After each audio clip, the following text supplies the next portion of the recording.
فرش التراب.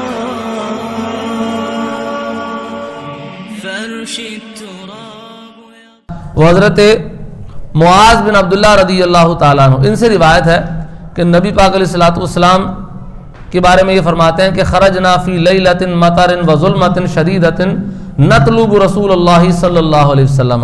فرمایا کہ شدید رات تھی، اندھیری رات تھی، بارش ہو رہی تھی اور سخت اندھیرا تھا، تو ہم نبی پاک علیہ الصلوۃ والسلام کی بارگاہ میں حاضر ہونا چاہ رہے تھے.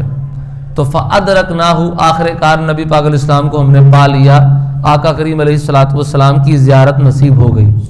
تو نبی پاک علیہ السلام نے فرمایا قل فلم اقل شیئا، نبی پاک علیہ السلام نے مجھے فرمایا پڑھو، میں نے کچھ بھی نہ پڑھا، میں سمجھ نہیں پایا. پھر آپ نے فرمایا پڑھو، فلم اقل شیئا، میں کچھ بھی نہ پڑھ پایا.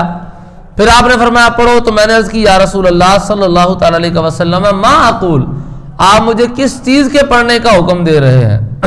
تو نبی پاک علیہ السلام نے فرمایا قل هو اللہ احد، یہ پڑھو، سورہ اخلاص پڑھو، والمعوذتین حین تصبح وحین تمسی 3 مرات تکفیک من کل شیء. بڑا پیارا، مختصر اور تقریباً سبھی کو یاد ہونے والا وظیفہ ہے. فرمایا کہ سورہ اخلاص، سورہ فلق اور سورہ ناس، 3 صورتیں اکٹھی ہیں آخر میں قرآن پاک کے.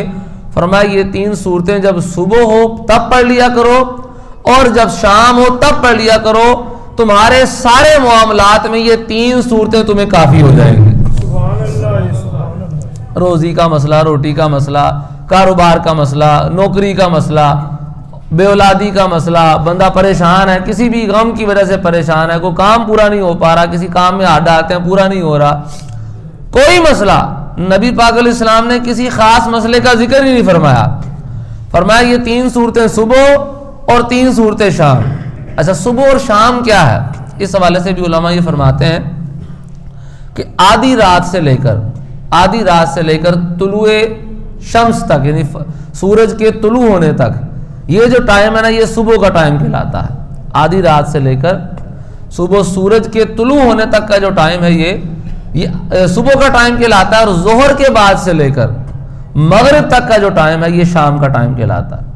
ظہر کے بعد سے لے کر مغرب تک اور آدھی رات سے لے کر سورج کے طلوع ہونے تک، یہ 2 ٹائم ہیں. آدھی رات سے لے کر سورج طلوع ہونے تک صبح کا ٹائم، اور ظہر کے بعد سے لے کر مغرب تک کا ٹائم یہ شام کا ٹائم.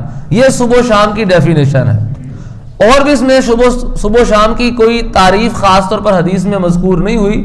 علماء کے اس میں مختلف اقوال ہیں، لیکن جو بات میں نے آپ کو بتائی یہ سب سے اتھینٹک بات ہے صبح شام کی تعریف کے حوالے سے. تو آپ اگر فجر میں اٹھتے ہیں 3 یہ صورتیں پڑھ لیتے ہیں، ظہر کے بعد، عصر کے بعد یا مغرب سے پہلے یہ 3 صورتیں دوبارہ پڑھ لیتے ہیں. فرمایا جو صبح و شام یہ 3 صورتیں پڑھ لے گا، یہ 3 صورتیں اس کے تمام معاملات کے لیے اس کو کافی ہو جائے گی. یعنی تکفیک من کل شیء، نبی پاک علیہ السلام نے فرمایا کوئی مسئلہ ہے یہ 3 صورتیں تمہیں کافی ہو جائیں گی. تو بہترین ورد ہے، بہترین وظیفہ ہے، آسان بھی ہے، ہر ایک کی پہنچ میں بھی ہے، پڑھا بھی جا سکتا ہے. لیکن یہاں پر وہی جو شرط ہے وہ میں آپ ضروری عرض کروں گا کہ پڑھنے کا طریقہ ہونا چاہیے. اب جیسے قل هو اللہ احد، اب یہ پڑھنے کا طریقہ ہے. قل کا مطلب ہے فرما دیجئے.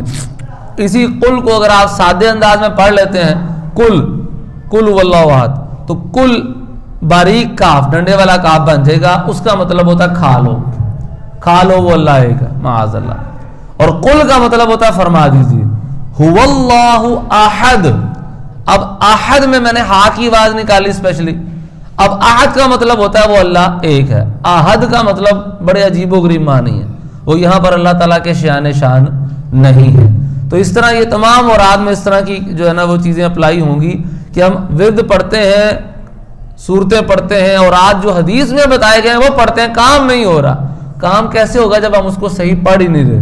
پڑھنے کی ادائیگی کا جو طریقہ کار ہے اس کے مطابق اس کو ادا ہی نہیں کر رہے تو کام کیسے ہوگا؟ تو لہذا اس لیے میری گزارش ہے کہ قرآن پاک کو اچھے طریقے سے تمام ہی اسلام بھائی سیکھ لیں کہ قرآن پاک میں حروف کی ادائیگی کس طرح کرنی ہے، قرآن کو کس طرح پڑھنا ہے. یہ سیکھ لیں گے تو انشاءاللہ تبارک و تعالی آپ کو ان اوراد پڑھنے کی انشاءاللہ برکات حاصل ہوں گی.